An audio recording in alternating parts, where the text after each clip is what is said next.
abrir a Bíblia no livro do Evangelho de Lucas, capítulo 2, versículo 41 ao 52. Todos os anos, seus pais iam a Jerusalém para a festa da Páscoa. Quando ele completou 12 anos de idade, eles subiram à festa, conforme o costume. Terminada a festa, voltando seus pais para casa, o menino Jesus ficou em Jerusalém, sem que eles percebessem. Diga aí se tivesse conselho tutelar, hein? Pensando que ele estava entre os companheiros de viagem, caminharam o dia inteiro, o dia todo, olha só. Então começaram a procurá-lo entre seus parentes e conhecidos. Não o encontrando, voltaram a Jerusalém para procurá-lo. Depois de 3 dias o encontraram no templo, sentado entre os mestres, ouvindo-os e fazendo-lhes perguntas. Todos os que o ouviam ficavam maravilhados com o seu entendimento e com as suas respostas. Quando seus pais o viram, ficaram perplexos. Sua mãe lhe disse: filho, por que você nos fez isto? Seu pai e eu estávamos aflitos à sua procura. Ele perguntou: por que vocês estavam me procurando? Não sabiam que eu devia estar na casa de meu pai? Mas eles não compreenderam o que lhes dizia.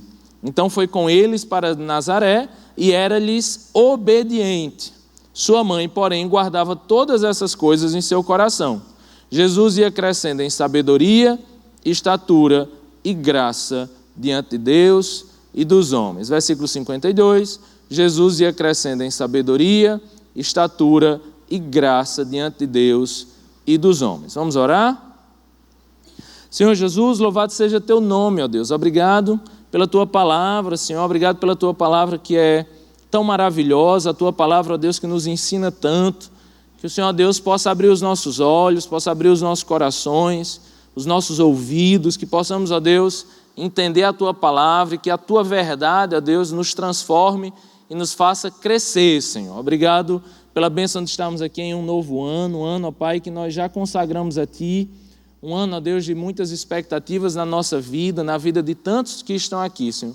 Que o Senhor Deus possa tocar os nossos corações e nos fazer crescer para que possamos viver o que Tu tens para nós, ó Pai. É assim que nós Te oramos e agradecemos por tudo, em nome de Jesus. Amém. Pessoal, a gente lê um trecho, né, uma perícope que chama, nós lemos um parágrafo, né, dos evangelhos, do evangelho de Lucas, que conta a história de Jesus perdido no templo, né? Você vê que Maria e José vão a Jerusalém, Jesus fica lá, passa um dia para perceber que perderam o menino, depois passam 3 para achar. Gente, eu leio esse texto tão agoniado, que se eu passasse 3 dias para achar Bela, nossa, eu não chegava no 3º dia não, né? Já tinha morrido do coração. Mas imagina o desespero dessa mãe e desse pai, procurando por esse filho, né? Um filho, logo quem é um filho simples, né? Jesus. Perdeu quem? Jesus, o Filho de Deus. Você viu por aí? É muito interessante isso, né? Você imagina, procura-se o Filho de Deus, né?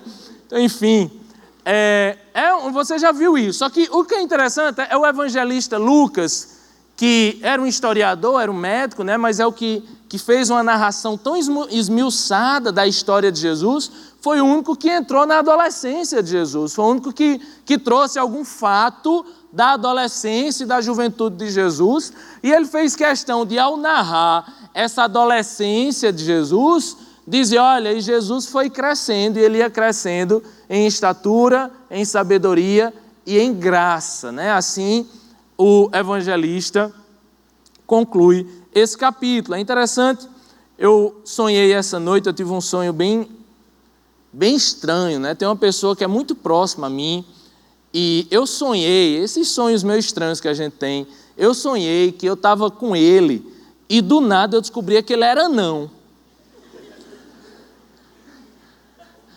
Vocês estão rindo? Ninguém tem sonho besta aqui, só eu, né? Era muito interessante. Pior é que agora todo mundo vai ficar me perguntando, era eu? Né? Era eu. Era alguém daqui.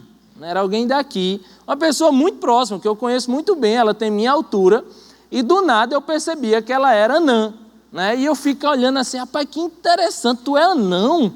Ele disse, sou anão, você nunca notou porque eu uso essas palmilhas, né? Ele mostrava assim um sapato gigante, foi essa noite, gente, é sério.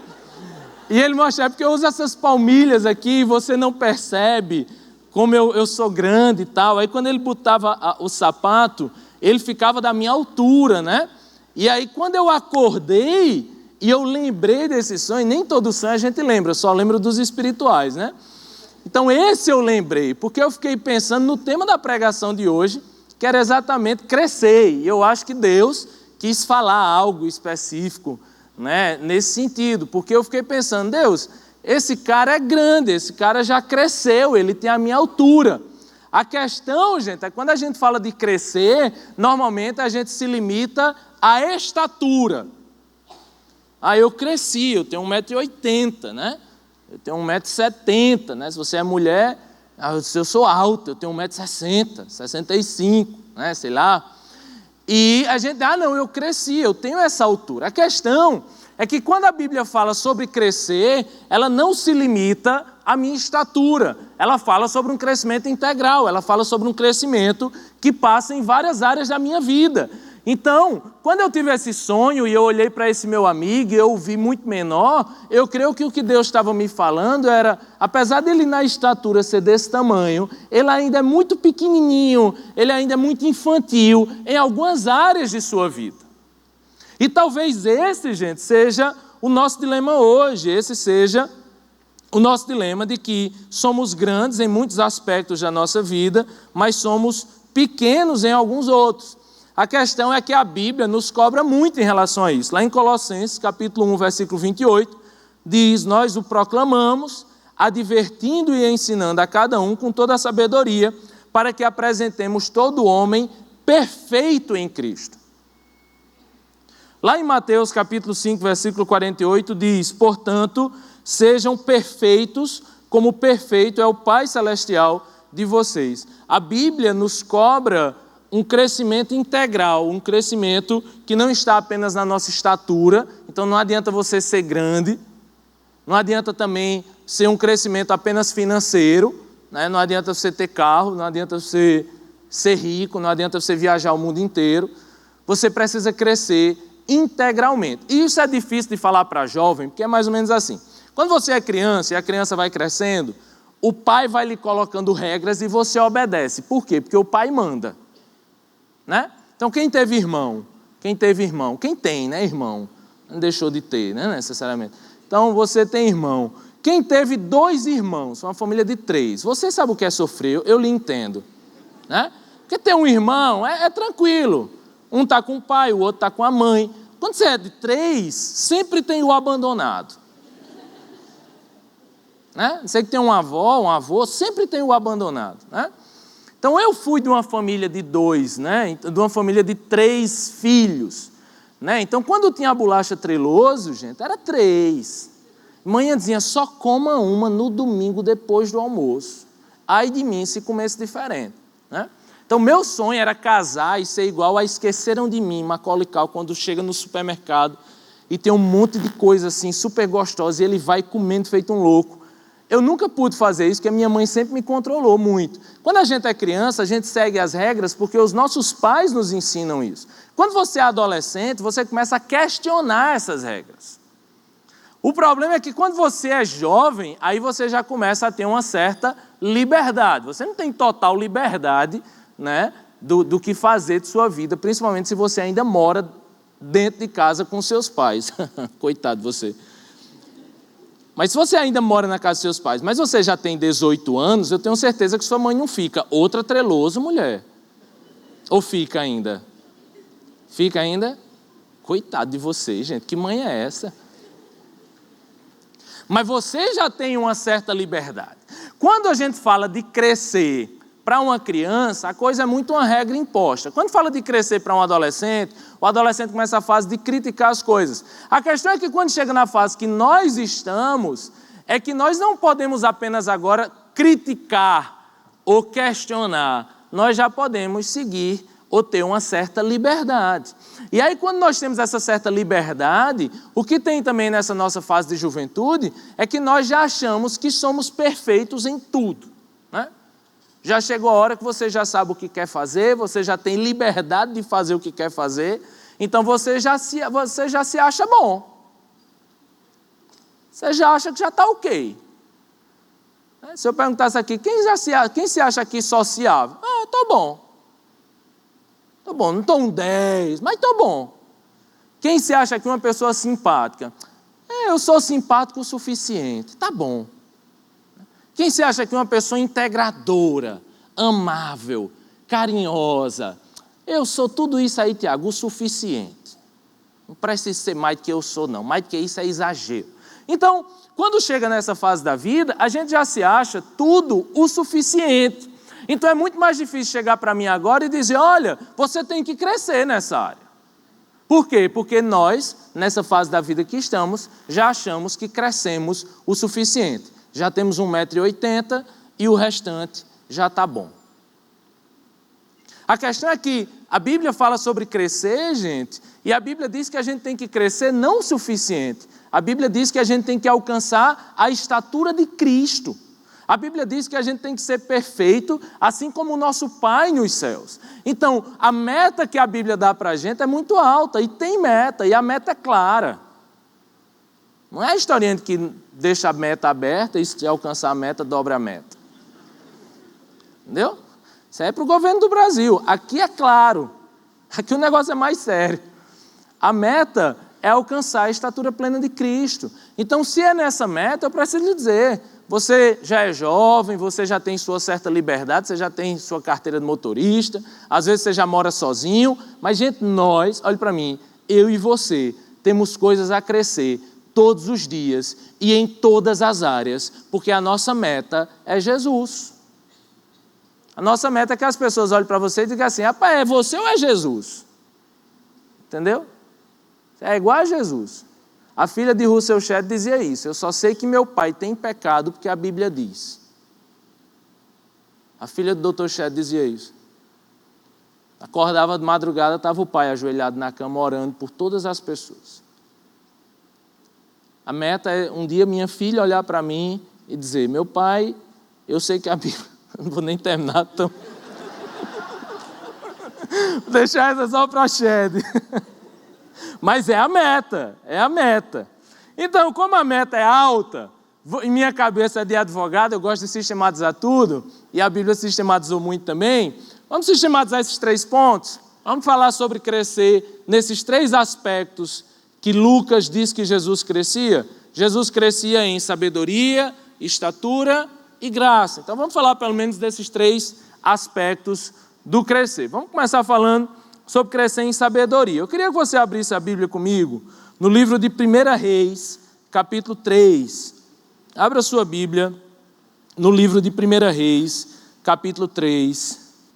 1 Reis, capítulo 3, versículo 15. Diz assim, em Gibeon, o Senhor apareceu a Salomão num sonho, à noite, e lhe disse, peça-me o que quiser e eu darei a você. Olha só, gente. Deus aparece para Salomão e diz, peça-me o que quiser e eu darei a você. Tu já está pedindo um namorado, né? Eita, Deus, se fosse comigo, eu casava amanhã. Salomão respondeu, tu foste muito bondoso para com o teu servo, meu pai, Davi, pois ele foi fiel a ti e foi justo e reto de coração. Tu mantiveste grande bondade para com ele e lhe deste um filho que hoje se assenta no seu trono.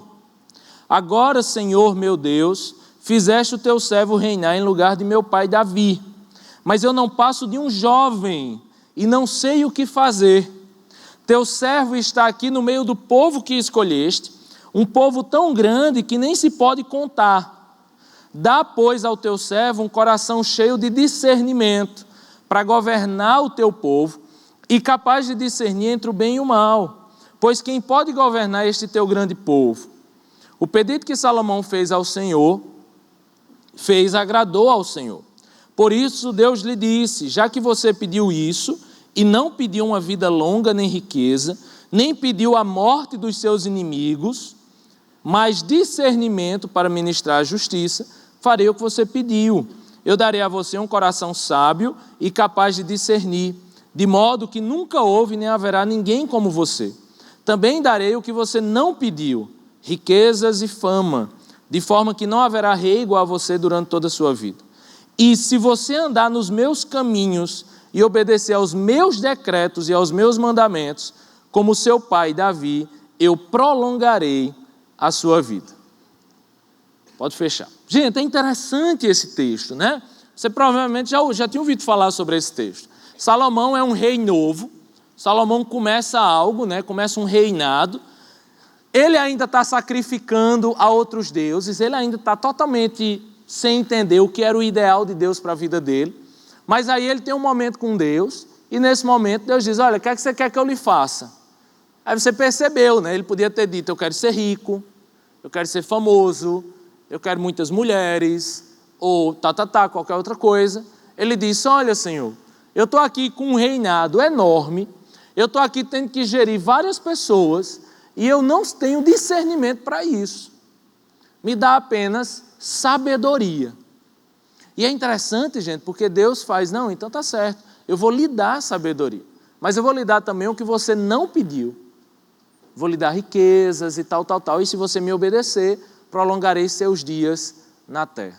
É interessante isso, gente, porque é interessante o valor da sabedoria. O que Salomão se via era como se ele estivesse dirigindo um carro ou fazendo uma coisa extremamente complicada para ele, e ele diz, Deus, eu não consigo fazer isso certo. Eu só peço ao Senhor que eu possa fazer isso certo. Tiago, o apóstolo, ele escreve na sua carta que aquele que tem falta de sabedoria, Tiago 1,5, aquele que tem falta de sabedoria, peça que lhe será dada, e Deus dá com bom agrado, né? Deus dá de forma graciosa. O que eu fico pensando nisso, eu não sei você, mas às vezes eu me vejo em algumas funções na minha vida que eu não tive necessariamente uma formação para isso, eu não tive necessariamente alguém que me ajudou a fazer isso, e a minha grande oração a Deus é, Deus, me dá sabedoria, como diz Salomão, para discernir entre o bem e o mal. A grande questão, gente, é que quando eu peço a Deus sabedoria, sabedoria é o que influencia a minha vida em todos os aspectos. Se a gente está falando em crescer, um dos maiores aspectos que a gente pode crescer, gente, é em sabedoria. Deus, me dá sabedoria, porque eu tenho um namoro agora e o negócio só desanda. Deus, me dá sabedoria, porque agora eu comecei o estágio, ou porque agora eu comecei um novo emprego, e eu não estou tendo sabedoria. Sabedoria para acordar cedo, para chegar na hora, para bater o ponto, para fazer a coisa certa, para atender bem as pessoas, para fazer o meu melhor, para fazer com excelência. Eu estou namorando agora, mas estou fazendo tudo errado. Eu estou namorando, mas acho que estou com a vida de solteiro ainda, quero sair com os amigos ao invés de sair com a menina. Não dei presente de aniversário, não esqueci a data do namoro. Faz tudo errado. Pedir a Deus sabedoria, entendeu?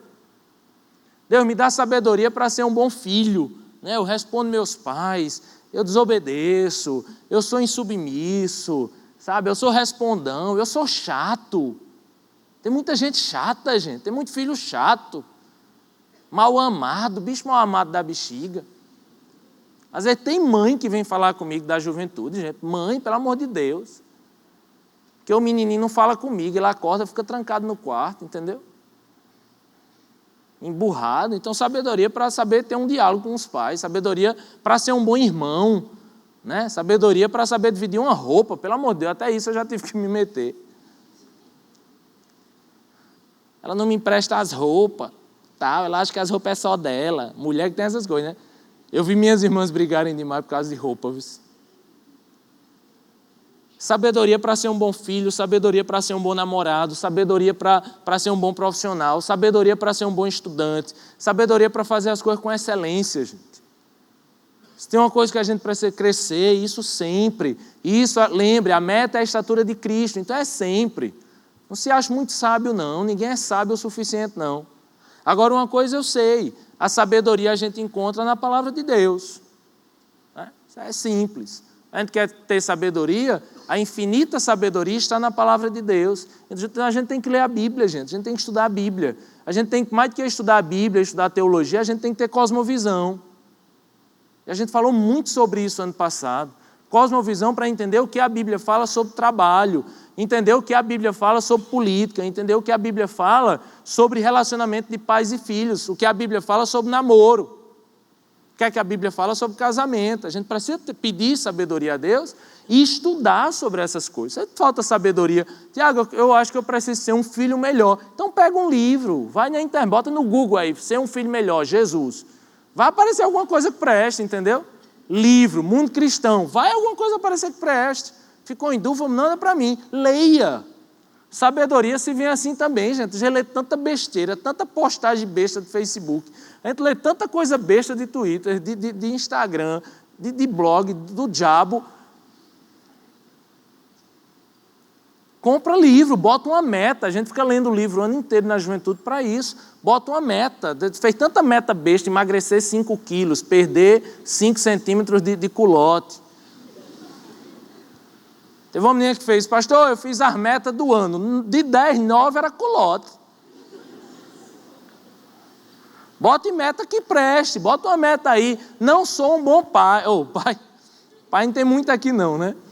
Mas não sou um bom filho. Então vai ler alguma coisa sobre relacionamento de pais e filhos. Isso é interessante, gente. Eu me acho, às vezes, eu me achando o paizão, sabe? Comecei a me deparar com algumas coisas com Bela e eu estava sem saber lidar com as coisas.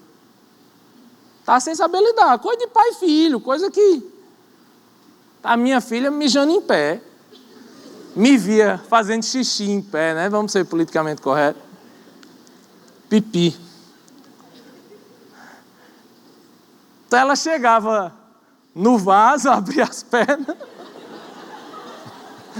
Aí eu fiz, amor, essa menina aprendeu isso com quem? Ela fez, deve ser com o pai dela que não fecha a porta. E a menina fica vendo o pai fazendo desse jeito, né? Aí, amor, aí ela começa a me ensinar, gente, coisa que eu fazia, caramba, eu achava que eu sabia tudo sobre ser pai. Sem nada, o que é que eu fiz? Comprei um livro. Educando Meninas, ensina até o pai a ensinar a filha a cruzar as pernas. Agora eu já sei, agora a Bela senta toda arregaçada, eu faço, minha filha, você é uma mocinha, ajeita, tal, cruza a perna, tal. Eu não sabia disso não, gente. É sério, vocês estão rindo.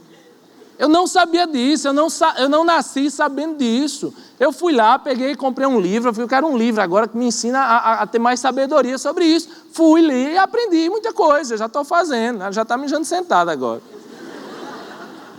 O que eu lhe digo é que a gente precisa ter essa sede por crescer, essa sede por sabedoria. Tem muita gente boa, gente, que já viveu muita coisa que você está vivendo. Você está com problema sexual, tem muita gente que já viveu. Compra um livro que fala sobre problema sexual. Você está sem sabedoria sobre como ter um relacionamento saudável? Vai, compra um livro, pergunta às pessoas e aprende. Eu estou achando o YouTube hoje, né, tem crescido com pessoas respondendo perguntas. As pessoas querem apenas a resposta da pergunta. Tem gente que é assim, Tiago, pode transar? Eu mando um áudio de 10 minutos, reclama. A pergunta era simples, né? A vontade que dá é responder assim, vá ler um livro. Para entender o macro, para entender tudo, a gente precisa buscar sabedoria. E a sabedoria não está em respostas e perguntas feitas com respostas feitas. A coisa é muito mais profunda em muitas coisas. Precisa ter essa sede, gente, a sede de buscar, a sede de dizer, qual é a área? Diga aí, qual é a área que você não tem sabedoria? É só você saber onde é que o trem está descarrilhado. O que é que está dando errado? É em casa que não presta? Está ruim? É seu namoro que não está dando certo? É você que não está se encontrando profissionalmente? Vá ler, para buscar sabedoria. A Bíblia também diz que a sabedoria está na multidão dos conselhos. Então vá pedir conselho. Chega para o teu líder de conexão, chega para os amigos. Agora chegue para a gente que preste. Ah, meu amigo aqui, Danilo Safadão, tem a resposta de como eu vou lidar com minha namorada. Não! Tem não. Tem não. Sabedoria está em buscar isso, em crescer na palavra de Deus, em ler a palavra de Deus, em ler livros que falem sobre isso. Agora o que eu gosto muito é de Provérbios, né? Provérbios, lá em Provérbios capítulo 1, versículo 7, ele diz assim: o temor do Senhor é o princípio do conhecimento. O temor do Senhor é o princípio do conhecimento, mas os insensatos desprezam a sabedoria e a disciplina. É interessante isso, gente, porque a Bíblia vai dizer que o princípio da sabedoria, está no livro de Provérbios, Provérbios vai lhe dizer 30 capítulos de muito conselho, não é verdade? Provérbios vai lhe dar 30 capítulos de muita sabedoria. Só que ele começa dizendo assim: o princípio da sabedoria é o temor a Deus. Tem muito conselho bom aqui, mas o conselho principal é que o princípio da sabedoria é o temor a Deus. Você quer ter sabedoria? Tenha temor a Deus. Porque com temor a Deus, a gente faz tudo com responsabilidade. Sabe quando o professor chega na sala e diz assim: seminário. Professor que não gosta de dar aula, né? Seminário. Pegar o livro todinho, divide em 10, né? Você chega. Que coisa mais chata do que seminário? Seminário mal feito, mal apresentado, mal dirigido, né? Para o professor irresponsável. Isso é muito ruim. Aí você pega, aí você vai ter que fazer o seminário. Você pega ali o seu capítulo de estudar para o seminário. Você vai ter que dar uma aula sobre isso. Quem já está suando? Tem gente que já está com a mão suada, já está com as pernas balançando já. Seminário. Seminário é horrível, porque seminário lhe dá uma cobrança. Você não precisa saber de nada, mas se você souber esse parágrafo que você vai apresentar, aí é o que importa. Aí você decora esse parágrafo, você aprende ele em português, inglês e grego, de frente para trás. Você fica angustiado, você quer falar esse parágrafo da melhor forma possível. Isso é temor. Você tem ali muitos temores. Você tem temor de ser o único que não vai apresentar direito, temor de não tirar a nota certa, temor das pessoas rirem de você, temor de lhe fazer alguma pergunta e você não responder certo. Não é assim? Não é assim? Isso não vai lhe dando mais responsabilidade, o temor não lhe leva a isso. Rapaz, eu vou estudar mais. Por quê? Porque é seminário, eu tenho que apresentar. Né? Eu lembro quando eu era professor, eu fazia um negócio muito legal. Eu fazia um questionário de 80 perguntas, dava para a turma inteira e fazia chamada oral coletiva. Você ia ter que responder uma das 80 que eu perguntar. Qual? Alguma das 80. Então o pessoal chegava se tremendo. Era bom, né? Você pode copiar aí. Alguém aqui foi meu aluno e fez isso? Acho que a Ohana ali foi, né? Tirou nota baixa. Tudo. Então era muito legal isso. Era o momento mais feliz do semestre para mim.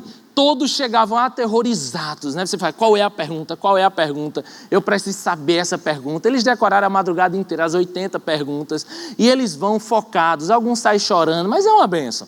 O que eu quero dizer para você é que a Bíblia diz que nos últimos dias nós vamos apresentar esse seminário diante de Deus. Nós vamos chegar diante de Deus e vamos mostrar as nossas mãos, os nossos talentos, né? Nós chegaremos diante de Deus e mostraremos quem nós somos, né? Nós chegaremos diante de Deus e mostraremos aquilo que fizemos, não como uma forma de salvação, entenda. Nossa salvação é pela graça. Nossa salvação é favor merecido de Deus. Mas eu não estou falando de salvação, eu estou falando de santificação, eu estou falando de galardão. Eu estou falando de mostrarmos nossas obras diante de Deus, obras que serão recompensadas diante de galardão. É o que a Bíblia fala, gente. Isso em nenhum momento nos dá vida eterna. A vida eterna é unicamente pela obra de Cristo na cruz e é pela fé.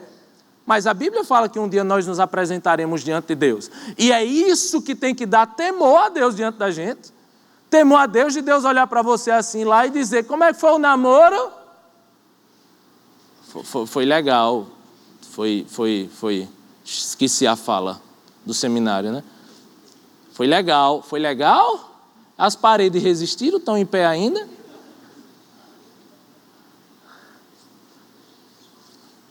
Como é que foi aí com tua família, com tua mãe? Ah, minha mãe é maravilhosa. É? Só via te chamando ela de cabrita, aqui de cima. E o trabalho? Como é que foi o trabalho? Foi bom? Foi. O trabalho foi bom demais. Foi? Aqueles pontos mal batidos que tu não batia direito. Aquelas mentiras que tu contava lá para não ir trabalhar. Aqueles imprensados que só tu sabia que tinha. Temor a Deus, gente, é saber que um dia prestaremos contas diante de Deus. É a coisa de saber que nada do que nós fazemos hoje ficará acobertado. É a coisa de saber que Deus sabe todas as coisas que nós fazemos. E se Deus sabe tudo que fazemos, isso teria que gerar temor no nosso coração. E se você quer saber o que é a forma sábia de agir, é só ter temor no nosso coração. O temor é o princípio da sabedoria. Se você tem temor a Deus, você vai fazer a coisa certa. Jesus crescia em sabedoria, mas Jesus também crescia em estatura. Vamos seguir aqui.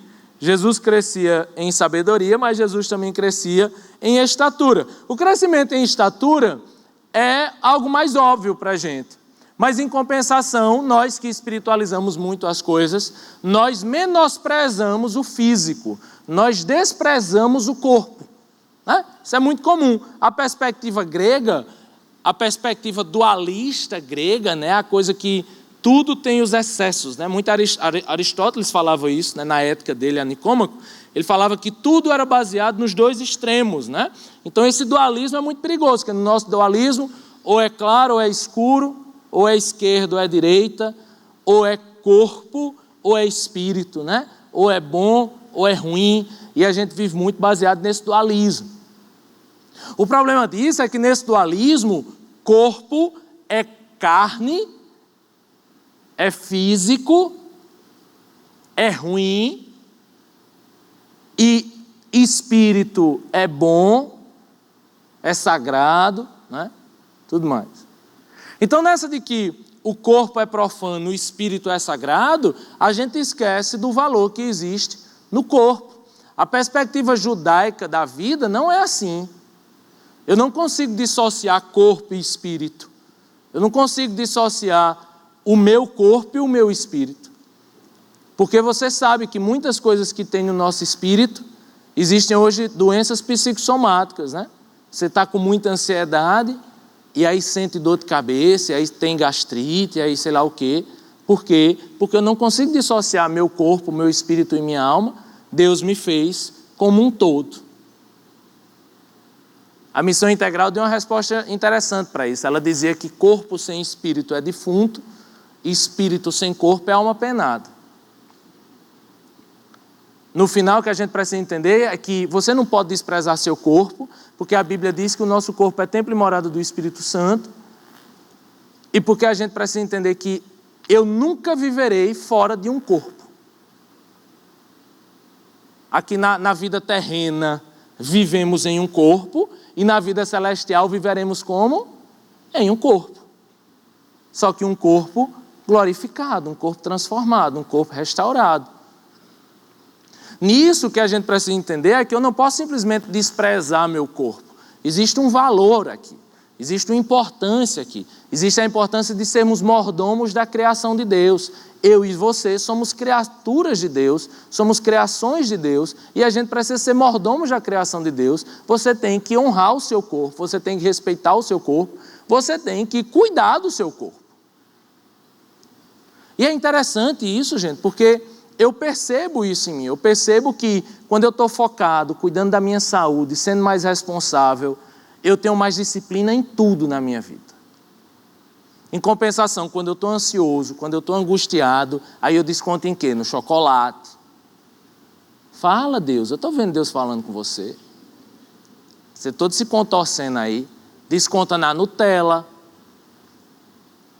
Desconta em série da Netflix.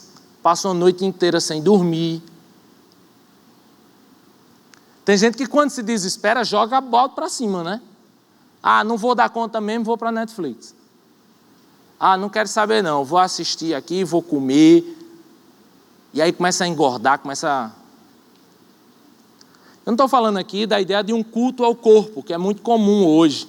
O culto ao corpo com a desculpa do cuidado com o corpo. Eu não estou falando isso não. Eu não amo a academia, eu odeio a academia. Eu acho o ambiente de academia horrível, porque eu sou menosprezado todo dia lá. Todo dia. Quando eu vou fazer aquele negócio com as pernas, que chega uma maguinha dessa finura e pega o triplo que eu acho que ela não ia andar não, ela ia voar assim, com as pernas fortes daquela. Eu não gosto de academia, porque eu sei que é um ambiente de culto ao corpo e tal, mas eu não estou falando sobre isso. Eu estou falando que eu percebo em mim, eu não sei em você, que quando eu estou ansioso, eu desconto na gula. E quando eu estou preguiçoso, eu me torno uma pessoa indisciplinada. E quando eu não cumpro responsabilidades mínimas de cuidados com o meu corpo, eu também não estou cuidando do meu espírito.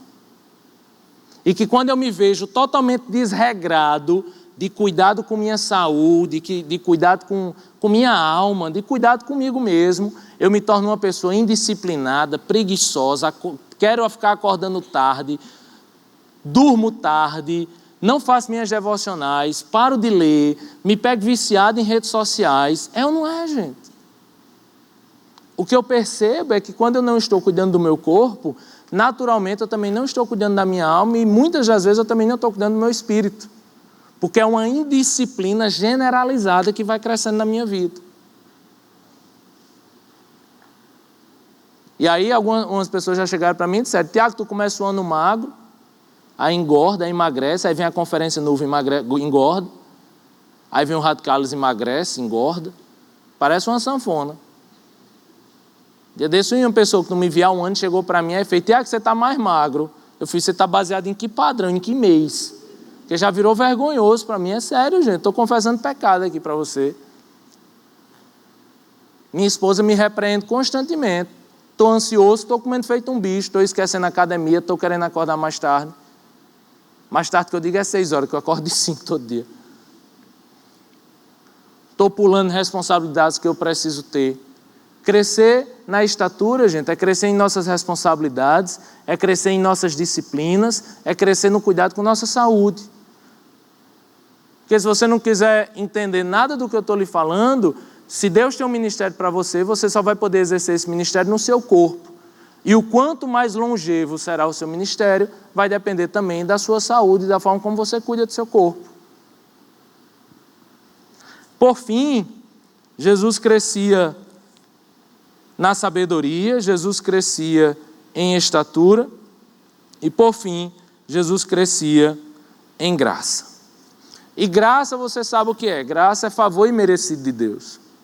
Crescer na graça é crescer no entendimento de que tudo que nós somos e tudo que nós temos veio de Deus e não foi mérito meu.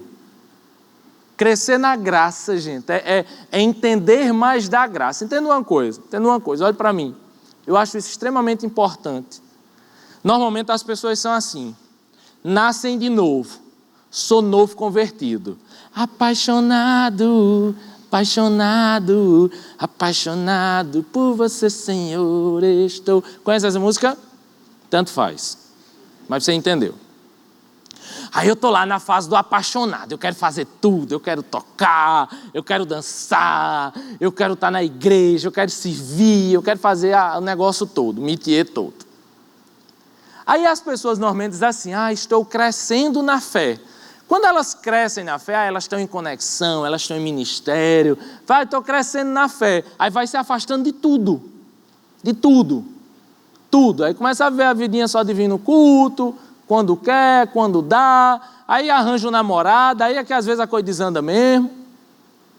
E aí é interessante que essas pessoas, porque agora tem tempo de igreja, elas se acham grandes. Ou elas acham que estão crescidas.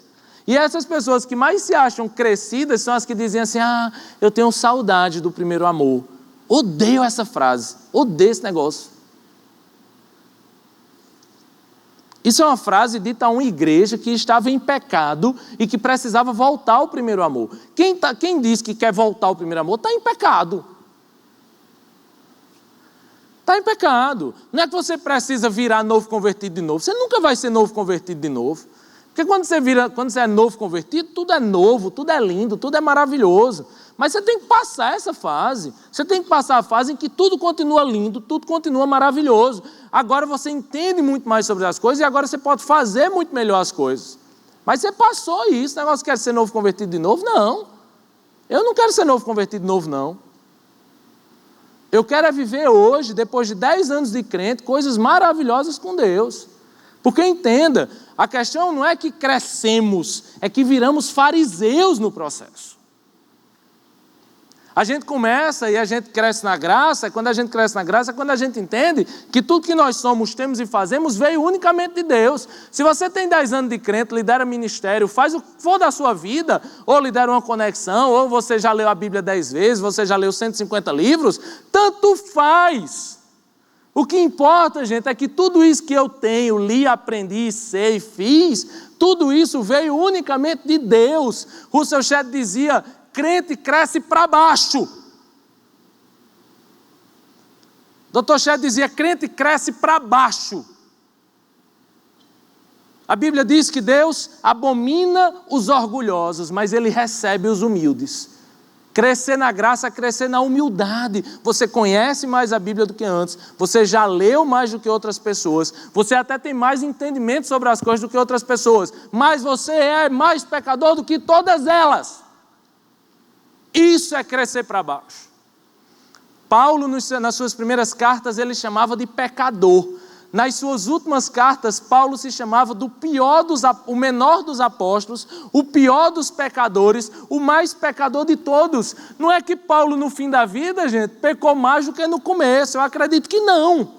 A questão é que no fim da vida, Paulo cresceu para baixo. Paulo entendia como Deus era, e Paulo, no crescer de sua vida com Deus, ele entendendo cada vez mais a santidade de Deus, e era ao entender mais quem é Deus, e era ao entender mais quem Ele é, que ele dizia que não era mais pecador, ele se dizia o pior dos pecadores, o menor dos apóstolos. Paulo crescia para baixo. Crescer para baixo é crescer na graça, crescer para baixo é crescer diante de Deus, sabendo que tudo que você tem veio de Deus. O emprego que você tem veio de Deus, o diploma que você tem veio de Deus, a aprovação que você tem veio de Deus, o ministério que você tem veio de Deus, o namorado que você tem veio de Deus, tudo que nós temos veio de Deus, tudo que eu cresci veio de Deus, tudo que eu caí veio de Deus. Tudo veio de Deus, gente, e se tudo vem de Deus, eu não sou nada. Deus que me faz crescer, mas é crescendo na graça. Hoje eu me sinto muito mais pecador do que antes, porque hoje eu conheço mais quem é Deus, e hoje eu me conheço mais ainda, e eu não sei da sua vida. Então eu tenho que parar de olhar para a sua vida, e eu tenho que olhar só para a minha. Quando nós somos fariseus, nós olhamos para a vida dos outros, e não olhamos para nossas vidas. Quando nós crescemos na graça, nós olhamos para Deus e olhamos para nós mesmos e entendemos como nós somos pecadores.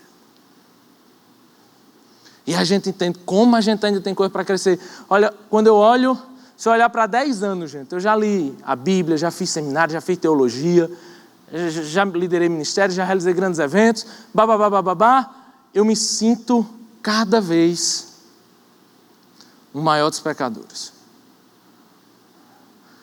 Cada vez mais eu me sinto imerecedor de tudo que aconteceu. Cada vez mais. Isso é crescer para baixo. Eu estava em Natal e estava com Dai e Bela no carro e vi um carro muito chique na minha frente, gente. Muito chique esse carro, não sei nem o nome, não sei nem dizer esse nome desse carro. Mas o bicho era grande, parecia uma nave espacial, sabe? E ele vinha, sabe... Ele ia para frente, parava e dava ré, o negócio estava meio louco. E eu com Bela e Dai no carro, eu fiquei meio distante e chegamos num sinal e eu deixei esse carro ir. Fiquei com medo de ir ao lado dele ter alguma coisa, né? Eu sei que esse carro vai lá na frente, passa o semáforo que eu não quis passar e volta e dá um retorno. No retorno ele fica quase ao meu lado, quando eu percebo que ele para, a porta abre, a mulher tenta sair do carro. Eu não sei o que danado essa mulher fez, nem como ela conseguiu fazer isso. Mas ela sai e cai debaixo do carro, porque o carro começa a andar sem ela. Isso ela é motorista, uma senhora, devia ter uns... Não sei, não vou dizer também para ninguém ficar constrangido agora. Mas uma senhora, não era tão velha não, mas era uma pessoa mais velha, enfim, tanto faz. Eu sei que o carro começa a andar sem ela, ela cai e ela começa a ser atropelada pelo próprio carro, porque o carro começa a vir para trás e começa a vir passando por cima dela. Uma cena horrível, eu fiquei desesperado, eu não podia sair do carro porque estava com Bela, Dai que sai correndo e tenta tirar essa mulher de debaixo do carro, a ponto de que a porta ia passando por cima da cabeça dela e ela ia quase sendo arrastada pelo asfalto, foi horrível. Aqueles segundos de tensão, né? Quando eu consigo parar o carro e ficar perto do carro, na verdade, dei a volta e pude chegar perto. A amiga dessa mulher já tinha saído do carro, estava tentando socorrer também. Outro carro parou. Eu sei que esse carro só parou dessa mulher porque outro carro chegou atrás e deixou bater no dele, para que esse carro parasse de descer e arrastar essa mulher. Eu sei que quando tudo acaba e a gente se acalma mais e socorre essa mulher, ela ficou só com alguns arranhões, a amiga chega e diz: mulher, eu não disse que tu não sabia dirigir esse carro? Vocês estão rindo, gente? Coitados, vocês são horríveis, viu? Eu não sei que nave espacial era aquela, mas era realmente um carro difícil de ser dirigido, né? Não era um carro comum a ser dirigido. O problema como é interessante quando alguém se propõe a dirigir um carro que não sabe dirigir. E ela não sabe que ela pode ser atropelada pelo próprio carro. Quando ela não atropela outras pessoas, que é o comum, ela pode ser atropelada pelo próprio carro. Quando eu fiquei pensando nessa de que a gente pode ser melhor e tal, é interessante porque essa mulher dirigiu um carro que não sabia dirigir, mas nós fazemos muitas coisas na vida que a gente não sabe fazer. Nós assumimos muitos riscos na vida, e nesses riscos de dirigir carros que a gente não sabe dirigir, a gente machuca muitas pessoas e se machuca muito no processo. Se você está num namoro totalmente desregulado, totalmente desajustado, totalmente complicado, machucando o outro e se machucando, atropelando e sendo atropelado, você não sabe dirigir esse carro. E se você não sabe dirigir esse carro, saia desse carro. Não troque por um mais novo, não. Não troque por um de câmbio manual, não é isso que eu estou falando. O que eu estou falando é que se você não sabe dirigir o carro, não dirija o carro. Cresça antes de dirigir o carro. Se você está num trabalho, não está feliz, está fazendo tudo errado, está machucando os outros e se machucando, se você está atropelando os outros e sendo atropelado, saia desse carro. Peça sabedoria a Deus, cresça diante de Deus. No final, gente, a gente precisa crescer para dirigir alguns carros. Sabe qual é a grande ilusão? É que eu fico pensando nessa mulher dirigindo esse carro e se achando o máximo. E ela achava que por alguns momentos ela conseguiu andar alguns quilômetros nesse carro, ela achava que ela já tinha crescido o suficiente. É interessante como a gente se ilude assim às vezes, sabe? A gente começa um namoro, anda alguns quilômetros, o negócio está meio emperrado, mas a gente se acha o máximo, porque olha só, a gente está dirigindo esse carro. Só que no meio do caminho você começa a ver que a coisa está dando errado. O que eu quero lhe dizer é que a nossa grande oração devia ser: Senhor, me ajuda a crescer para que eu possa dirigir minha vida. Me ajuda a crescer para que eu pare de atropelar os outros e ser atropelado pela minha própria vida. Me ajuda a crescer para ser uma pessoa melhor, para ser uma pessoa mais parecida com o Senhor, para um dia alcançar a estatura de Cristo e a perfeição do nosso Pai que está nos céus. Darrell Miller, ele fala um negócio que eu acho interessante, ele fala do poder do ordinário.